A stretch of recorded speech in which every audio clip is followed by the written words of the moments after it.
Save হইতেছে? হ্যাঁ। আচ্ছা। আসসালামু আলাইকুম ওয়া রাহমাতুল্লাহি ওয়া বারাকাতুহু। প্রিয় দর্শক, আশা করি আপনারা সবাই ভালো আছেন। এই যে আমার কাছে যে একটা কলা ছড়ি দেখতে পাচ্ছেন, এটা হইলো চিনিচড়া কলা, নাকি মাহিয়ান? হ্যাঁ। আচ্ছা, এটা হচ্ছে গ্রামের ভাষায়, পিরোজপুরের ভাষায় চিনিচড়া কলা, যেটা আমার কাছে 2 পিস কলা দেখতে পাচ্ছেন। তো সকালবেলা এমনিতেই ঘুম থেকে উঠে আমি 1 পিস খেয়েছি খালি পেটে। তো কলাতে আপনার ক্যালসিয়াম, পটাশিয়াম সব ধরনের আপনার প্রোটিন থাকে। আর কলা যারা পছন্দ করেন তারা দৈনিক চেষ্টা করবেন 2 থেকে 3টা করে কলা খাওয়া। এতে করে যারা বিবাহিত দাম্পত্য যারা আছেন তাদের জন্য এটা খুবই একটা উপকারী কলা। তো আর যারা জিম করেন তারা তো আমার থেকে আরো ভালো জানেন, ডিম, তারপরে দুধ, কলা সবই খেতে হয়। বাকি আমরা এখন একটা কলা খাবো, যেটা আপনারা দেখতে পাচ্ছেন। এই কলার ছড়িটা আমি এখানে রাখলাম। তো আমাদের এখানে বেশ বড় বড় কলার ছড়ি রয়েছে। বাকি এইখান থেকে আমরা যে কলাটা পেরেছি, তো এই যে পাকা, তার জন্য এটা কালারটা কিন্তু কালারটা কাঁচা কলার থেকে একটু অন্যরকম ডিফারেন্ট একটা কালার হয়ে গেছে, যেটা দেখলে বোঝা যাচ্ছে যে এটা হচ্ছে আপনার পাকা কলা। তো এটা আমরা খাবো। তো আলহামদুলিল্লাহ, আল্লাহ তালা হায়াতে বেঁচে রাখছেন বিদায় আমরা ঢাকা থেকে বাড়ির উদ্দেশ্যে আসছি।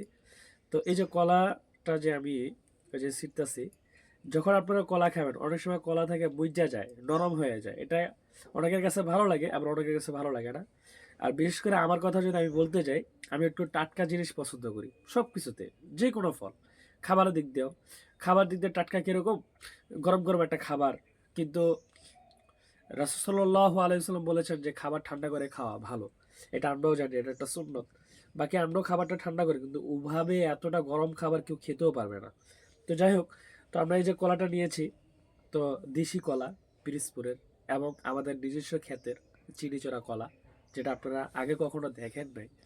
তো তারা তো দেখতেই পেলেন। এবং আপনাদের কোন কোন এলাকায় বা কোন কোন দেশ গ্রামে এই কলাগুলো কি নামে বলে তা অবশ্যই কমেন্ট করে জানাতে পারেন।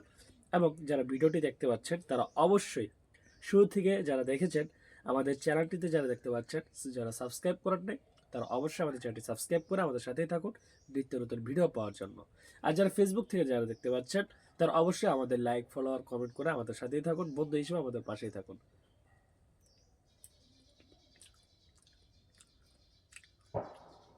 আলহামদুলিল্লাহ, মানে কলাটা যে আমি খাচ্ছি আমি বুঝতে পারছি যে এটা অনুভূতিটা কেমন।